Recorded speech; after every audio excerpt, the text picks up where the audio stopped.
Oh, cool. I understand Jean-Marie meant a lot to you. There's nothing for you to understand here, he snaps. It is not her death you are investigating. Were the circumstances of her death in any sense unusual? Absolutely not. His voice is coarse. She died of pneumonia in her bed at age 79. This is highly usual. Where was this photo of the two of you taken?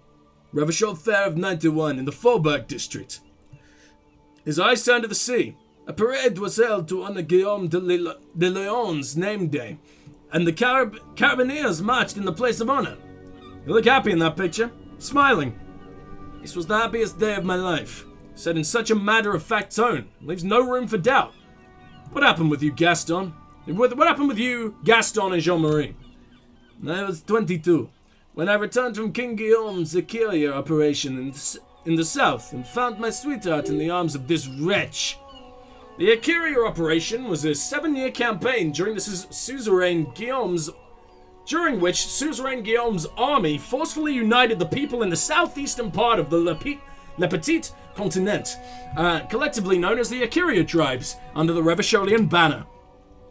He gives Gaston a hateful look. I won her back, but while I was dealing with some issues, you were like a dark cloud sucking the joy out of every living thing around you, and you hurt her. Dark cloud. It sounds unpleasantly familiar. He looks down at his boots, lips moving, but the words inaudible. Those days and memories are gone. He nods and looks at Renee with something resembling compassion. The old soldier says nothing, but when his glance quickly runs over Gaston's face, there's an odd look in his eyes. Could it be guilt? Is there anything you can tell me about this rifle? It's a Belle McGrave, he says, taking the rifle. 4.46 caliber. Rich loading. I've given him a Russian accent again. I was doing a decent French accent for a while, at least by my standards. Revachol made. Good weapon, accurate and reliable. He's gone very Russian. What the fuck's that? This one's inoperable. The bolt spring is missing and the mechanism is jammed shut. Still a beauty, he adds, handing the rifle back. Where did you find her? In the basement there. I'm not surprised. He looks at the building. There are probably lots of forgotten wartime weapons lying around there. Back in the day, everyone had something stashed away. As for the rifle, I don't know what else to tell you. He shrugs. The PM446s are an antique. No one uses them anymore. The ammunition is impossible to find. I found you guys a new bull. The old veteran stares at the shot ball in silence, then speaks in a reserved voice. What is this? Are you mocking us? This isn't for P-Tunk. Now, no need to get angry again, Renee. I'm sure the officer tried his best. It's not like there's a bull kiosk here in Martinez. Exactly. I really did try. I'm very sorry. It's the best I could find. Best, huh? He says, inspecting the ball. Isn't even the bull. But fine. I guess you did attempt to right your hooliganism. Consider it forgiven. Thank you for your time. That's that sorted out, and we have leveled up again. So, what's next? I'm thinking maybe boost composure. I want composure and perception to be decent. Why is my electrochemistry got such a high potential ranking? What is possibly boosting that? Ah, fuck it. Yeah, let's rank up composure for a while, shall we? As much as I'd love to have everything else rank up, I feel like it's kind of necessary sometimes. We have a lot of skill checks for composure that I just have. I'm not able to do right now. Maybe I'll up perception again. Obviously, I also want these to go up more. A spirit decor. Fuck it. I like that one. Do you have anything new to say? It has been a while. To see you again, officer. How may I eat the citizens' militia on this fine day? Why are you still eating your sandwich? I don't want his sandwich. He can eat his goddamn sandwich. Unless I need it for something. What could I possibly need his sandwich for? Oh, it's 10. Well, that took up way more time than I thought. Thanks for telling me about this dead lady that I don't need to hear from. Oh my god! What if... Is the lady on the... stuck in the, you know, the weird, glitchy 100-year-old thing? No, because it's like from 100 years ago. Never mind. I was about to ask maybe that was Jean-Marie, but they're not like 130 years old, those old dudes. They're old, They ain't ancient old. Right, connect me to the Jamrock Public Library, please. Hold on, officer. I've got Central Jamrock Public Library on the line, and I've already introduced you to their librarian. Connecting the call in 2, 1. Yes, this is the Central Jamrock Public Library here. A male librarian answers the call. How can I help you, officer? He sounds worried, yet ready to assist. It's how people get when the police call. I'm looking for any information that you can provide on a Billy Majon, a reader.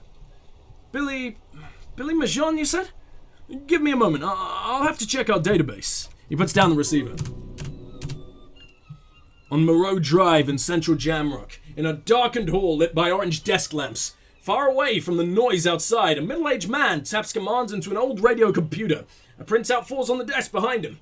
Falls out on the desk. Behind him, a lonely reader scours some dusty bookshelves looking for a paperback. Yes, hello, are you still there? You can hear him fiddle with the printout. I found Billy Majon's home address, is that alright? No phone number, unfortunately. They're too poor to have a phone line. Yeah, home address is fine, thank you. Here we go, sir. Rue de St. Ghislaine, 33B, apartment number 20. It's in Martinez, I believe. Capeside Apartments? It's Capeside Apartments, it says. That's all. Do you have any other information on Billy Majon? It says here that they returned their last book just a few days ago. But I wasn't at work that day. Do you know someone who was? Marie? He covers the phone with his hand and yells out into the room behind him. Marie! Do you remember a reader named Billy Majon?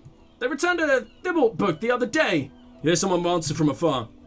Yes, it was my colleague. Yes, it was my colleague Marie. Librarian is speaking into the phone again. She said it was Billy's husband who returned the book.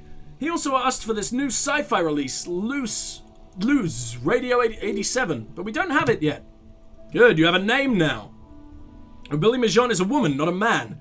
How did your colleague know that it was her husband? Marie knows Billy. She's been working here longer than me. Sometimes her husband returns books for her.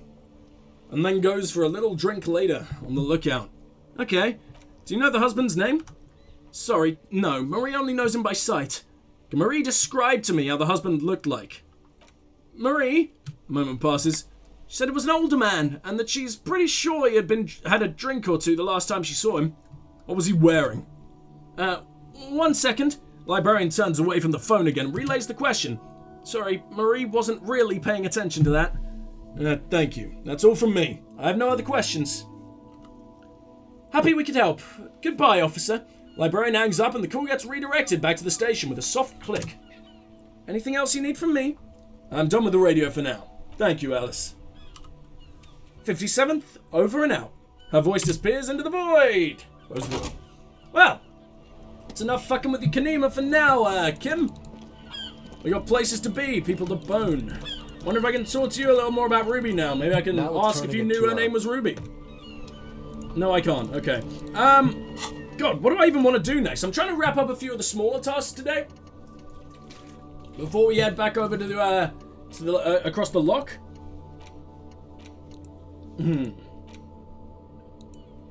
Still want to go into that secret passage too. Only have one more task from Tuesday. Man, we're getting through things. I might go see Everett now, as soon as I have sent the body off to processing. I just feel like that is probably a worthwhile idea, right? God, I'm glad Kuno's still here. You guys are insane. You have nothing better to do. Man is decomposing visibly now. Every hour he looks less like a creature and more like a pile of intestines. Lieutenant adjusts his glasses and takes a deep breath. Oh! Yeah, I forgot I have to work alone for the rest of the day. Well, I guess this happens at the end of today, then. God, you are going to be disgusting by the end of it. I'm glad Kim didn't comment on, the fact I've quite clearly stolen his boots, or at least someone has. It's a very good sign.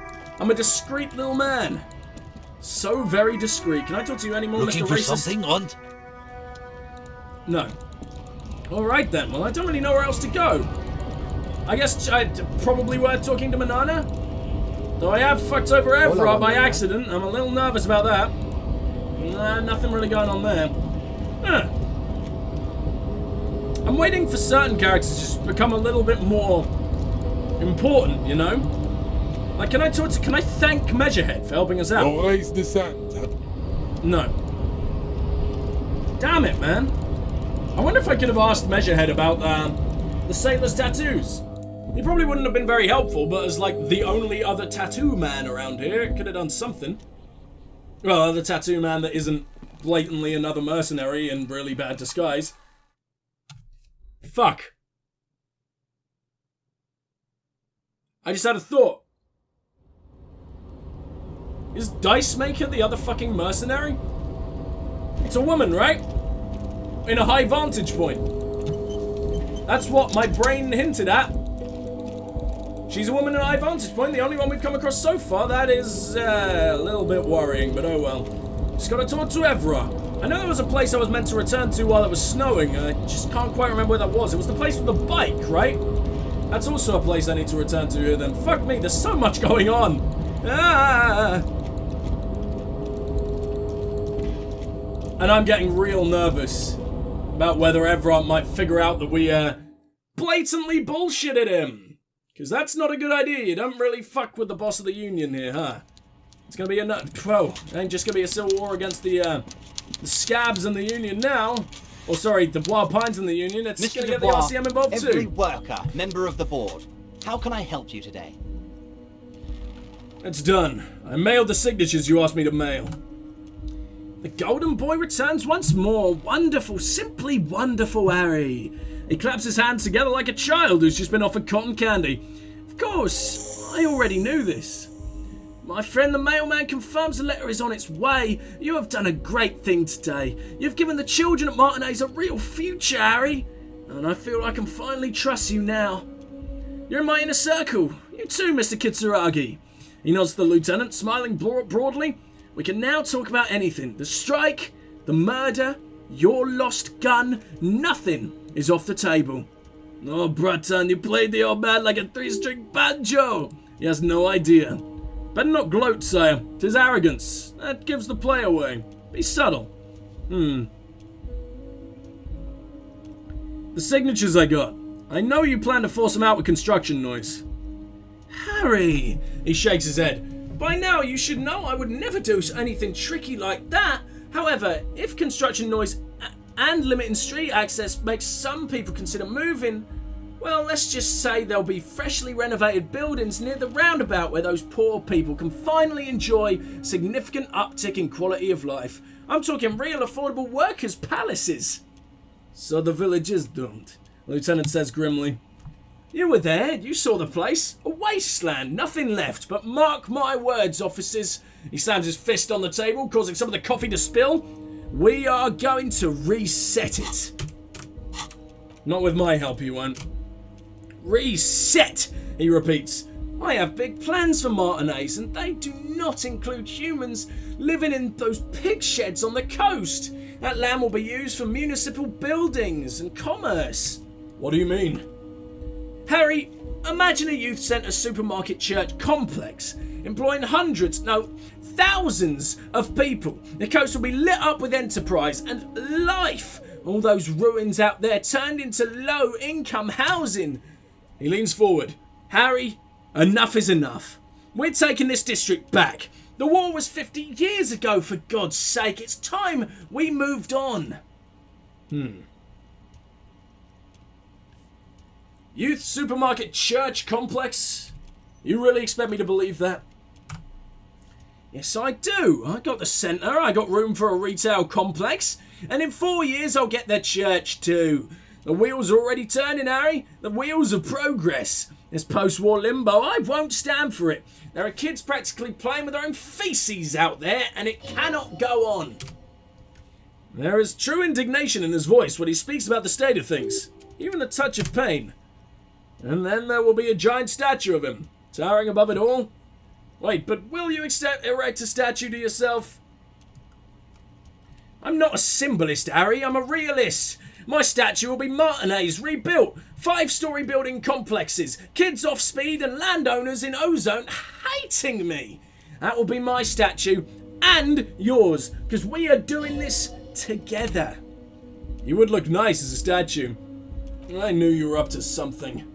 Damn right I'm up to something, Harry. Fist lands on the table again. I'm gonna make the working man as rich as Joyce Messier. That is my job. Just like yours is to keep the peace. Can I get my gun now?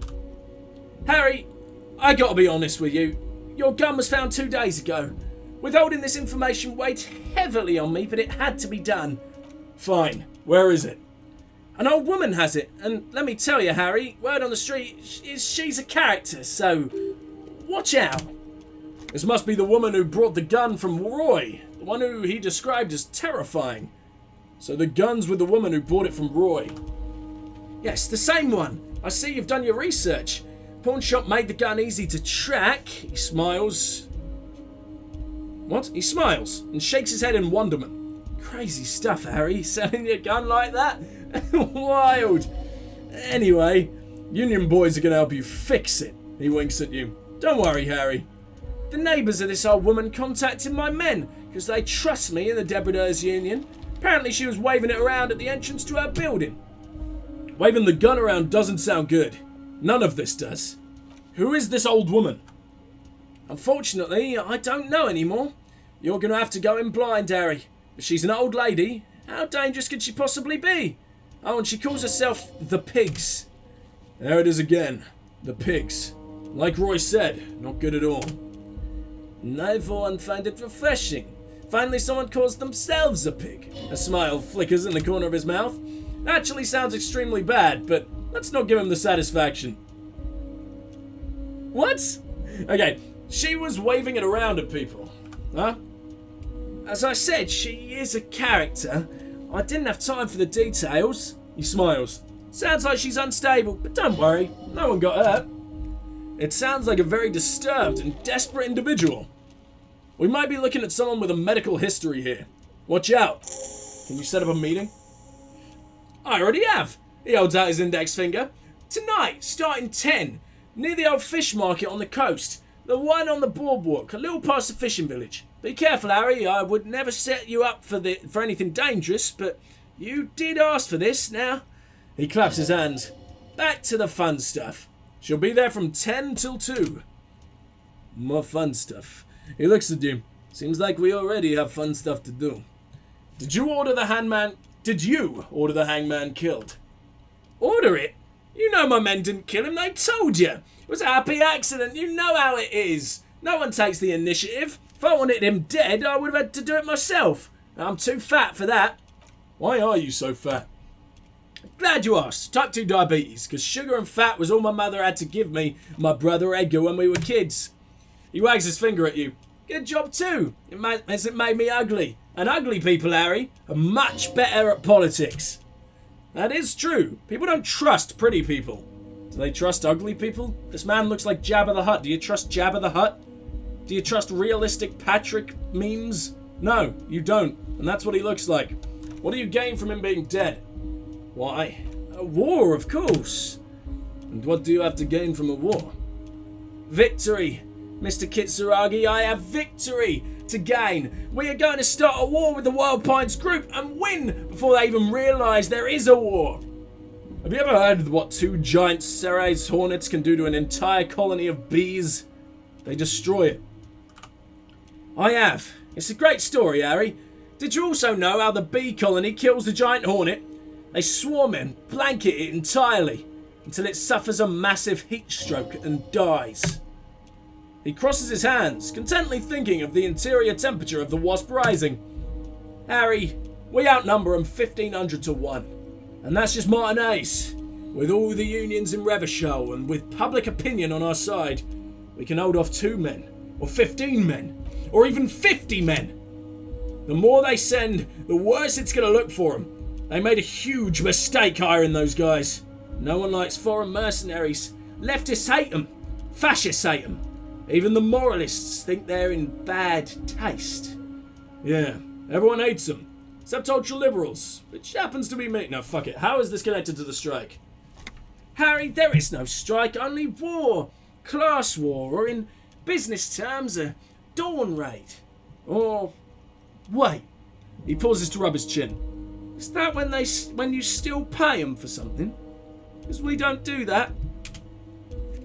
We're not going to give nothing. We're going to take Terminal B away from them. The roads, the gates, the containers, that big crane, even the damn coffee maker. Oh, Harry, we're going to take all of it for the people. And fuck Wild Pines. So that's why you haven't let Joyce in? Yes. It's also why I let that midget Gomont go. He's too nice. Can't put him through this. Plus, he knows how to get in there. And that woman can't tell her tits from her arsehole. She has no chance. What? Tits from an arsehole. It's a local saying. Actually, no, it's not. Why are you telling me your plans? Because we're friends, Harry. Besides, it doesn't matter now. You can go tell her if you want. Won't change the course of events. We have a significant head start. He already looks at the swordfish clock and nods. It's already happening. How many of you guys are there in the Union? 2,372. He replies like a whip. Plus yours truly, of course. 2,373 is a sizable contingent for a labour organisation in Revachol. And they're all well motivated. At least the ones you've seen. How are you going to fund your new harbour? Oh, you mean what sort of goods are going to be flowing through? How am I going to replace all the contacts we'll lose once the poo-poo hits the fan? The clients will ditch us. Oh, Harry, we've thought of everything. Clients would take a well-known multinational conglomerate over a local mobster any day. You can't possibly hope to continue like you have. Clients will leave en masse. Sure, some will go, but mark my words. Company will be unpleasantly surprised to see how many of them stay loyal to Martinez and to the new competitive contracts we can offer. With renewed zeal sparked by communal ownership, the men will be shipping those containers double time. You'll be surprised to see how fast things can go without parasites latching on. We'll have our hands free to pursue bold, exotic new revenue streams. Drug trafficking. Drug trafficking? Don't be stupid, Mr. Kitsuragi. There are perfectly legal, 100% ethical chemical factories on the Saharan Isola, and you don't need to be colonialist about it. Give me a second, guys. All they do is produce components to keep the pharmaceutical industry running. That's people's health we're talking about. Old grannies, little babes, people with disabilities. That's just the top of the iceberg, though, isn't it? Company thinks transporting these chemicals in bulk looks bad. He makes air quotes. That's bad optics. Maybe illegal in some countries. Debider's Union, however, we're all about the large volume column. In bulk shipping, large volume column is a major buyer. A shark. We're going to transport the living daylights out of those materials, Harry. He slams his fist on the deck once more so your slit-sick kid can get his Benefed, and your wacky uncle doesn't have to come off Risperazole. Benefed is a children's cold medicine, usually apricot flavoured. That's a weird one. And Risperazole is used to treat severe psychosis. And the kids on the street can get speed and Pyrrolidon. I'm an old-fashioned guy, Mr. Kitsuragi. I sometimes grab a beer with the boys, but I have no idea about the things you just mentioned. He smiles. But if I were to supply ingredients for some sort of rainbow party, I would make sure the Union took a fantastic share. And I'd like to keep that stuff far away from Martinez. He's basically admitting to it. Is Ruby helping you secure this fantastic share? Harry, if I was supplying the raw materials to drug manufacturers, I would need an army of rubies. The lieutenant nods slowly. Understood. I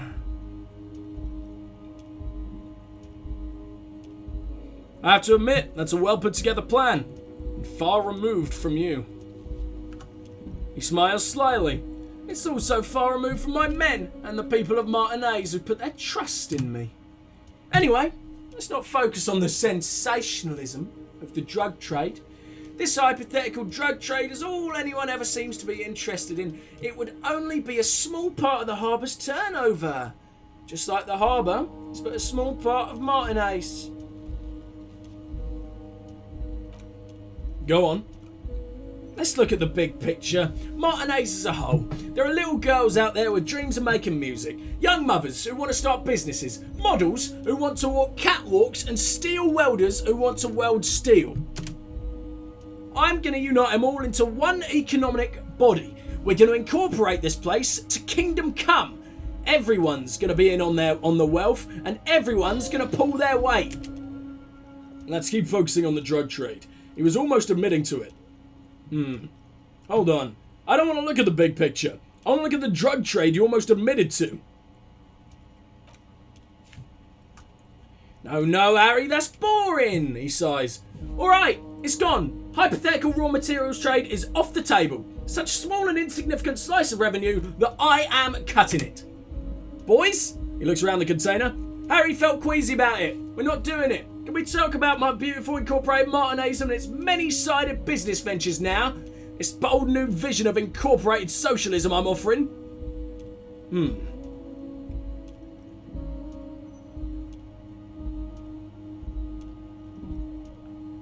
It's very ambitious. I love what you're doing.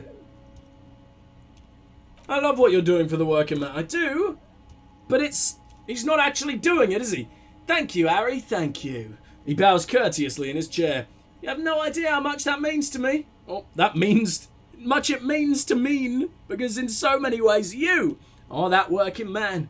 You have already done so much work. Can I ask you about specific union members? You're way past specific union members now. This is the big time. His eyes are shining. We're talking about the future of Revachol here, Harry. You can bother Leonard with that. He points to the door. He loves to run his mouth on such matters, but I'm in big time mode, Harry. Who killed the hanged man? No idea. Could have been his own mother for all I know. If you ever find the guy, give him a big fat kiss, Reverend Claire. Couldn't have done it without him. He really doesn't know. How do you know it's a guy? I don't. I told you it could have been his own mother. I'm pretty sure it wasn't anyone from the union. Maybe it was the mob. Or maybe he killed himself because he was a closet socialist. Truth is, I simply don't know. He really doesn't. Well, that's it for now, then. Great, Harry, great. I think we have truly built a bridge between Martinez and Jamrock today. We have united the RCM and the Debrideurs Union. And suddenly there's a sadness in his tone. This, he points to you, then himself. It's been so great. I'm sorry we don't have more fun things to do together. If you ever feel like bouncing someone off me, my door is always open. Everett, I'm going to leave now. But we might talk again later. Did he just finger guns at me? Oh, Everett, you're a really cool character. I think you're an absolute monster and a total arsehole and the most manipulative, corrupt bastard in the world. But I like doing your voice. No, you're just a real... Everyone is so well fleshed out. I miss Joyce. Joyce is one of my favourite characters, and it's been quite a couple of sessions since we've had any reason to go talk to her. Oh, hey, mister. You doing all right, buddy? I may be back to talk with old Leo here. Yes, I did. Yes, I did. Yep. It's like Lady Larice said when she opened a bath. Leo, you seem to know everyone around here, and I want to ask about someone. Jesus, hurry up! To get back. And a lot of folks really did keep coming back. Okay, Mr. Everett doesn't really want me to talk about union guys. He thinks about it for a moment. But who did you want to talk about? Tell me about this Edgar guy you keep mentioning. Mr. Edgar is Mr. Everett's brother. He looks a bit younger, he does, but a very smart fellow. Very smart fellow indeed. He's away on some union business, not even in Revachol, they say. Don't interrupt. All kinds of places he visits. Him and his brother both do when they're on a vacation. Right now it's Mr. Everett's turn to look after the union, but he spent a whole winter in TNN. He chuckles. Left with the first autumn rains and didn't come back until the trees were green again. The little guy chuckles again. TNN. A lot of bulk chemical manufacturing going on there. A lot of cargo shipments being made too. Tell me about Manana. He's a union man through and through. Good guy. He falls silent, hesitating. He's very calm, laid back, doesn't do much. Talks to Everett sometimes. Honestly, I don't know what he does for us, but it must be important because everyone likes him. Yes, they do. Yes, they do. I slip out of accents a lot. I think that's what he does. Makes everyone feel a little better. Oil for the wheels. Much needed in stressful times like these. Tell me about Measurehead. Oh, he's really something. The old man starts laughing. He doesn't doesn't talk much to me usually. When he does, I don't really understand most of what he's saying. He suddenly falls quiet. Actually, I don't think he would like me running my mouth about him like that. Once he said he's a dragon to this mob fellow who came picking a fight with some union men. I think he really believed John Luke was a dragon, because he ran right off. Another time he almost killed another guy. I shouldn't talk about that. Tell me about the guy in the container. What do you mean, mister? He's rubbing his nape and looking at you with a childlike innocence. You do realize he might just be a figment of your imagination, right? The fancy guy in a suit in that container over there. I don't know anyone like this, mister. Maybe he's one of Mr. Everard's fancy friends. He knows all kinds of fancy people with suits and purdy carriages. Leo falls silent. He feels very uncomfortable discussing matter related to Everard with you. Okay, tell me about Titus. Oh, Titus is a longshoreman through and through. He was born on a boat, they say. Little man rubs a patch on his elbow. His veins are probably filled with salt water, I tell you. Nice friendly sort, old Titus is. He's probably one of those rare specimens who are born when two drunk seamen stumble on top of each other on the deck amidst a storm so violent it flings whales around. Tell me about Everard, please. I'd best not. I mean, I could, but I don't think Mr. Everard would like it very much. Better ask him yourself, mister. If anything, the ever-present smile on Leo's face gets even warmer. Tell me about Renee. The night guard. Oh, he's a peculiar fellow. Leo looks at the guard booth on the wall. He's the strong, silent type, you could say. We talk all the time, but I don't really know much about him. He plays P-Tank with my old human studies teacher, Mr. Martin, down at the plaza. I think he's the only fellow who actually knows old Renee. They lived on the same street their entire lives and even dated the same girl on and off for as long as I can remember. He chuckles again. Strange fellows. But Mr. Martin was always real nice to me in school. I remember once... Hold up. Gaston was your human studies teacher? Mr. Martin, yes. Leo nods. Don't really remember much about him. I was just a boy back then. Actually, I want to talk about something else, except I don't, because I'm leaving. But we learned a little bit extra. And I like that guy, so why the fuck not, right? A little bit of money. Fuck yeah.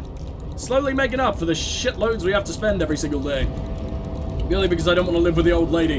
And I like the Whirling. The Whirling is a sweet-ass place. Alright. Be on our way, shall we?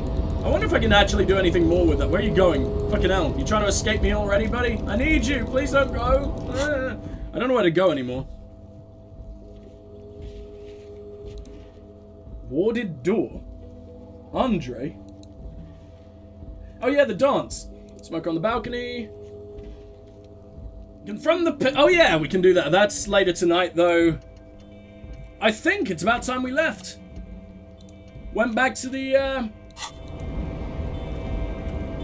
hellhole that is across the lock. Although I really do enjoy exploring it. It's not that much of a hellhole. It's actually really pretty, especially in the snow, which we sort of still have. So I guess I will see you guys when we eventually make our way back over there. I'm not sure if we'll ever find anything more interesting than actual tear in reality, but you never know. It's Disco Elysium.